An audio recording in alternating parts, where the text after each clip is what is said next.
morning everyone. Welcome to Study Light, making your study lighter and easier. आज हम continue करेंगे class 8th geography का lesson number 2 land, soil, water, natural vegetation and wild life resources. इस chapter का first topic land हम अपनी पिछली video में क्लियर कर चुके हैं और अब आज इस वीडियो में हम करेंगे इसका सेकेंड टॉपिक जो है सॉयल। तो चलिए शुरुआत करते हैं अपने चैप्टर की। The thin layer of grainy substance covering the surface of the earth is called soil. It is closely linked to land. Landforms determine the type of soil. Soil is made up of organic matter, minerals, and weathered rocks found on the earth. This happens through the process of weathering.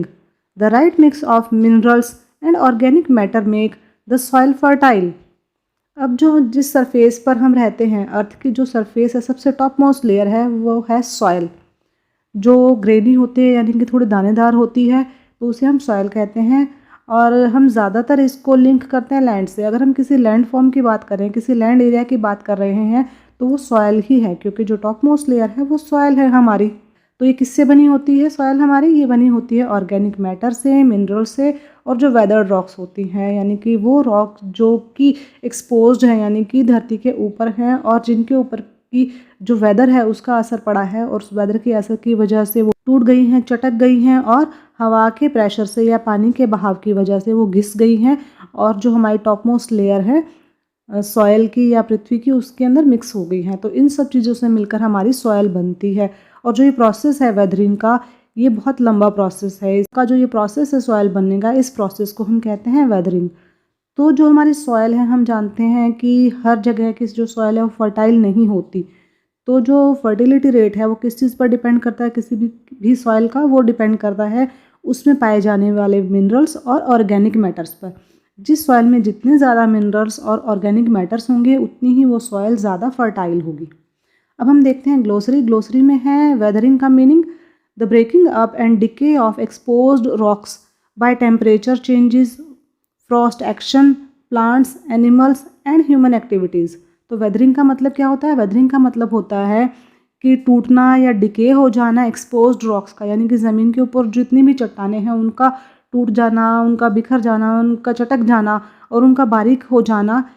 किसकी वजह से? Temperature की वजह से। अगर मान लीजिए बहुत ज़्यादा गर्मी है तो उससे चट्टानें झटक जाती हैं, या अगर मान लीजिए कहीं बर्फ़ गिरी और बर्फ़ गिरने के बाद अचानक से फिर वो बर्फ़ पिघल गई और वहाँ पर धूप निकल आई तो उसकी वजह से भी चट्टानों में दरारें पड़ जाती हैं। या फिर जो प्लांट्स हैं, कई बार प्लांट्स उग जाते हैं और जब उनकी जड़ें फैलती जाती हैं तो जो पत्थर हैं उनको पीछे धकेलती जाती हैं।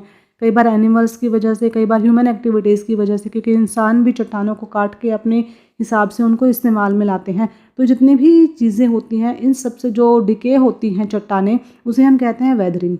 और इन्हीं जब ये चट्टानें डिके होती हैं तो इनसे हमारी सॉयल बनती है। अब ये देखिए यहाँ दिया गया है सॉयल प्रोफाइल। सॉयल प्रोफाइल में सबसे जो टॉप की लेयर है वो है top soil with humus and vegetation. इसमें ह्यूमस होता है, यानी कि जितने भी डिके एनिमल्स या प्लांट्स हैं वो सब इसमें होती है। साथ ही इसमें वेजिटेशन, यानी कि इसी में हम अपनी खेती बाड़ी करते हैं टॉप मोस्ट लेयर में। उसके नीचे वाली लेयर में है सब soil with sand, silt and clay. इसे हम कहते हैं सब सॉयल और इसमें सैंड, सिल्ट और क्ले पाया जाता है। थर्ड लेयर है वेदर्ड रॉक मटेरियल। हमने अभी बात की थी कि वेदर्ड रॉक होती हैं वो जो घिसती हैं और जो भी उनसे जो पीसेस बनते हैं वो सारे इस थर्ड लेयर में जमा हो जाते हैं। और सबसे लास्ट में है पेरेंट रॉक, यानी कि एक बेस उन रॉक्स का जिसके ऊपर की हमारी सॉयल टिकी हुई है। अब हम देखते हैं do you know it takes 100 of years to make just 1 centimetre of soil.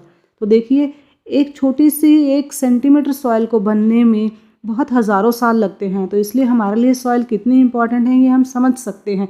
अगर हमने सॉयल इरोजन को नहीं रोका, अगर हमने सॉयल को ख़राब होने से नहीं रोका तो कितने हज़ार साल दोबारा लगेंगे हमें इतनी छोटी सी सॉयल को दोबारा प्राप्त करने में। अब हमारा नेक्स्ट टॉपिक आता है factors of soil formation. The major factors of soil formation are the nature of the parent rock and climatic factors. तो जो सॉयल हमारी बनती है उसमें सबसे पहला जो रोल प्ले करते हैं वो है पेरेंट रॉक, यानी कि जिन रॉक्स से वो सॉयल बनी है वो जो रॉक्स थी वो किस तरह की थी, किस तरह की चट्टानें थी जो पिसकर सॉयल में मिक्स हो गई है। दूसरा है क्लाइमेटिक फैक्टर्स, यानी कि मौसम की मार, किस तरह का मौसम है वहाँ पर जिसकी वजह से कि जो रॉक्स हैं वो पिस गई हैं और सॉयल में मिक्स हो गई हैं, सॉयल बन गई हैं। Other factors are the topography, role of organic material and time taken for the composition of soil formation, all these differ from place to place।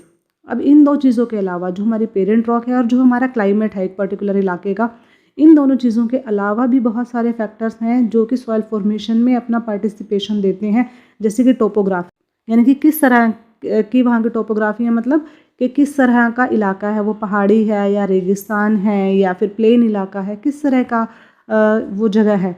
इसके अलावा है रोल ऑफ ऑर्गेनिक मटेरियल, यानी कि वहाँ पे ऑर्गेनिक मटेरियल किस तरह के हैं, वहाँ पर ऑर्गेनिक मटेरियल ज़्यादा हैं या कम है। इसके अलावा के टाइम कितना लगा है वो उस सॉइल के फॉर्मेशन में। तो ये सारी चीज़ें मिलकर ही सॉइल को बनाती हैं। ऐसा नहीं है कि किसी एक ही चीज़ की ज़रूरत हमें है और उससे बस सॉइल बन गई। सॉइल में हर तरह की चीज़ हमें देखने को मिलती है। और दूसरा ये है कि सॉइल भी अलग अलग जगह पर अलग अलग तरह की पाई जाती है। नीचे एक डायग्राम दिया गया है, इससे हमें ये चीज़ें ज़्यादा अच्छे से क्लियर हो जाएंगी, वो देख लेते हैं हम। तो सबसे पहले parent rock determines colour, texture, chemical properties, mineral content, permeability. तो अब ये है कि जो पेरेंट रॉक है, यानी कि जो मेन कंपोनेंट है सॉइल का, वो है रॉक्स जो पिस गई हैं और सॉइल बन गई हैं। तो इनका कलर कैसा था भाई इन रॉक्स का, और टेक्सचर कैसा था, और केमिकल प्रॉपर्टीज़ इनकी कैसी थी, इनमें कौन कौन से मिनरल थे, इनका जो कंटेंट था वो किस तरह का था, इनकी जो परमेबिलिटी है वो कैसी थी। इन सारी चीज़ों से जो मेन जो सॉइल है, जो मेन कंपोनेंट बनता है सॉइल का, वो है। दूसरा है फिर relief, altitude and slope determines accumulation of soil. दूसरा अब हम देखते हैं कि जो एल्टीट्यूड है या फिर स्लोप्स हैं, वही हमारे सॉइल के एक्यूमुलेशन को डिसाइड करते हैं कि कहाँ पर जो हमारे सॉइल है वो कितनी ज़्यादा थिक, कितनी ज़्यादा थिन होगी, कितने अमाउंट में हमें सॉइल वहाँ पर मिलेगी। नेक्स्ट हमारा आता है flora, fauna and micro organisms affect the rate of humus formation. अब ये सारी चीज़ें हम जानते हैं, आप अपनी पिछली क्लासेस में भी पढ़ चुके हैं कि इनसे जो हमारा एक टॉप मोस्ट लेयर है जिसे कि हम बोलते हैं ह्यूमस, वो बनती है। जितने भी हमारे ऑर्गेनिक मैटर्स हैं जब वो डिके होते हैं तो वो ह्यूमस बनाते हैं। तो इससे भी जो डिसाइड होता है कि हमारे सॉइल में कितना फर्टिलिटी रेट उसका क्या होगा। उसके बाद है time determines thickness of soil profile. अब टाइम के हिसाब से भी हमारे सॉइल की जो थिकनेस है वो डिसाइड होती है। अगर किसी सॉइल को बने हुए बहुत ज़्यादा टाइम हो गया और उसमें और ज़्यादा ऊपर से ऑर्गेनिक मैटर्स जाते जा रहे हैं तो इसका मतलब ये हुआ कि वो सॉइल हमारी थोड़ी थिक होगी, और जो नई सॉइल बनी है अभी, इसका मतलब वो उतनी ना तो फर्टाइल होगी ना ही उतनी थिक होगी। लास्ट में हमारा आता है climate, temperature, rainfall, influence, rate of weathering and humus formation. तो इन सारी चीज़ों से भी हमारे सॉइल के ऊपर बहुत ज़्यादा फ़र्क पड़ता है कि उस पर्टिकुलर एरिया का टेम्परेचर क्या है, वहाँ पर रेनफॉल का रेट कितना, यानी कि कितनी ज़्यादा रेनफॉल वहाँ पे होती है, वहाँ का वेदर कैसा है, वहाँ पर पाए जाने वाले जो ह्यूमस है, यानी कि जितना भी ऑर्गेनिक मैटर्स हैं जो डिकम्पोज हुए हैं वो किस तरह के हैं वहाँ पे।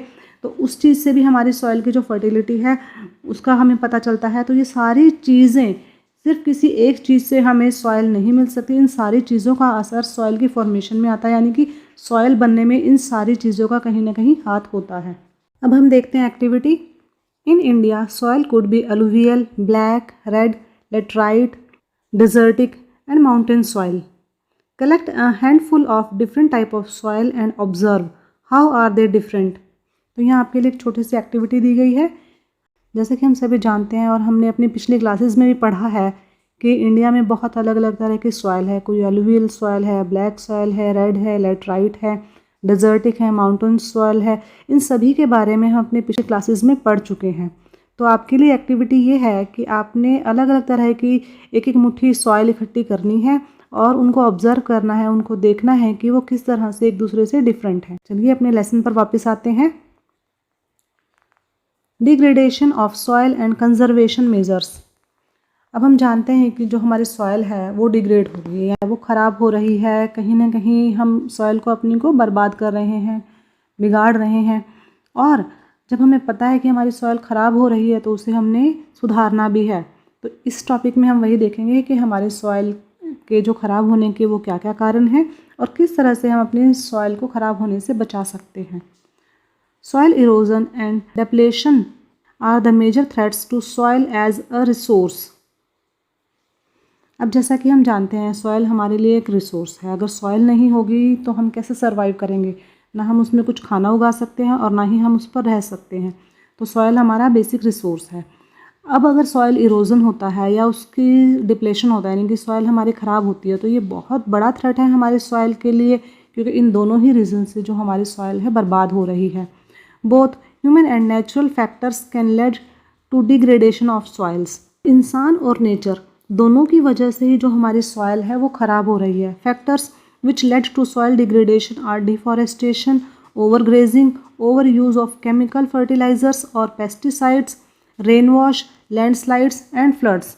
तो इसमें दोनों ही तरह के रीज़न्स हैं जिनसे हमारी सॉइल बर्बाद हो रही है। कुछ ह्यूमन रीज़न है जो इंसान की वजह से है और कुछ है नेचुरल फैक्टर्स जो अपने आप ही नेचुरली होते हैं, क्लाइमेटिकली होते हैं। अब देखिए जैसे कि डिफॉरेस्टेशन है या ओवरग्रेजिंग है, ये तो इंसान की वजह से ही होते हैं, जिससे कि जो हमारी सॉइल है वो ख़राब हो जाती है। डिफॉरेस्टेशन से डेजर्टिफिकेशन हो जाता है, ओवरग्रेजिंग से भी जो हमारी सॉइल है वो इरोज हो जाती है या फिर डेजर्टिफिकेशन हो जाता है। वहाँ भी कई बार होता है इंसान सॉइल को ख़राब कर देते हैं, ओवर यूज़ करते हैं केमिकल फर्टिलाइज़र्स का या पेस्टिसाइड्स का, तो इससे जो हमारी सॉइल है वो भी उसकी जो फर्टिलिटी रेट भी ख़राब होता है और वैसे भी सॉइल हमारी बर्बाद हो जाती है। इसके अलावा कुछ नेचुरल फैक्टर्स भी हैं, जैसे है रेन वॉश, यानी कि बारिश की वजह से कहीं बहुत ज़्यादा बारिश आ गई, बाढ़ आ गई, कहीं लैंडस्लाइड्स हो गए।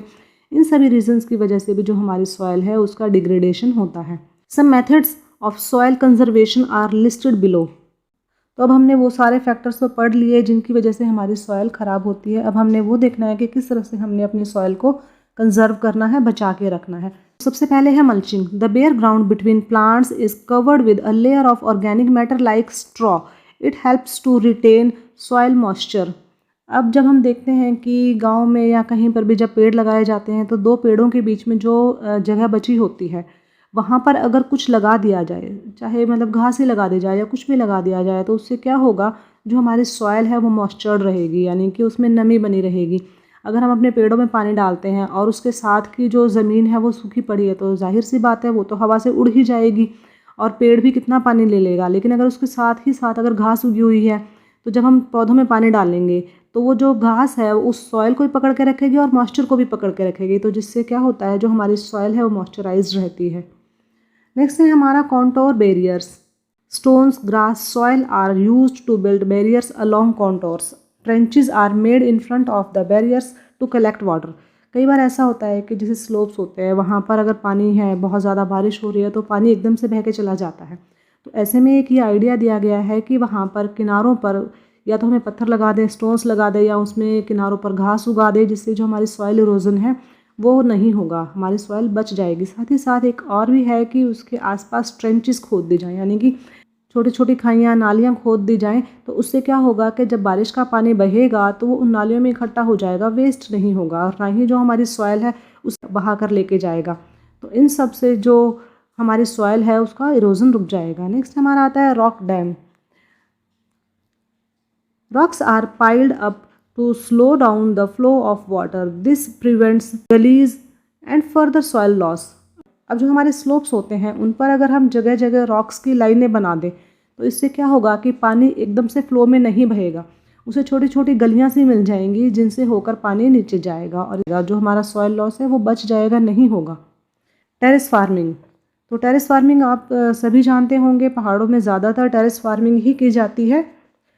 Broad flat steps or terraces are made on the steep slopes so that flat surfaces are available to grow crops.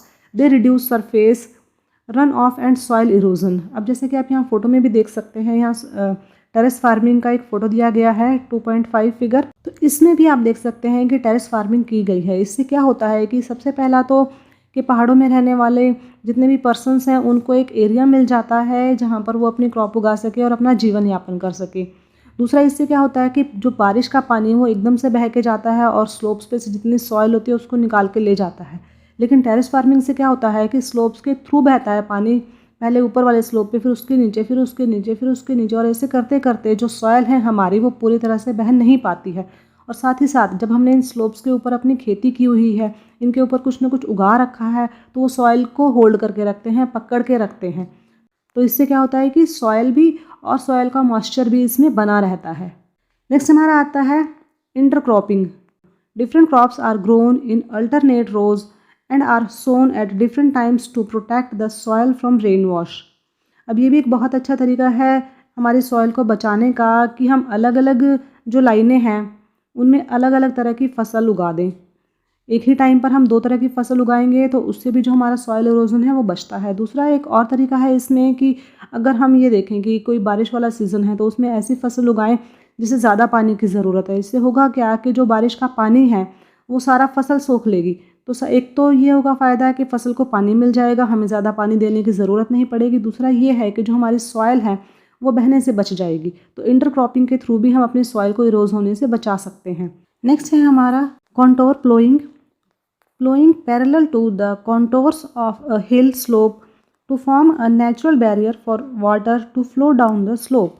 जैसे कि यहाँ फिगर 2.6 में दिया गया है, देखते हैं यहाँ पर जो कॉन्टोर प्लोइंग होती है इस स्लोप के साथ साथ एक बैरियर की तरह हमने खेत जो लगाने होते हैं जिससे कि जो पानी का बहाव है वो एकदम से ना बह जाए, स्लोप के ऊपर से रुक रुक कर फसल के बीच में से होता हुआ पानी जाए। तो इससे क्या होता है कि जो हमारी सॉइल है वो इरोज नहीं हो पाती है। तो ये भी एक बहुत अच्छा मेथड है सॉइल इरोजन को रोकने का। नेक्स्ट हमारा आता है shelter belts. In the coastal and dry regions rows of trees are planted to check the wind movement to protect soil cover। अब यहाँ पे एक फिगर दी गई है 2.7, उसमें भी दिखाया गया है शेल्टर बेल्ट्स होती क्या हैं। आपने भी खेतों में बहुत बार देखी होंगी कि शेल्टर बेल्ट्स क्या होती हैं।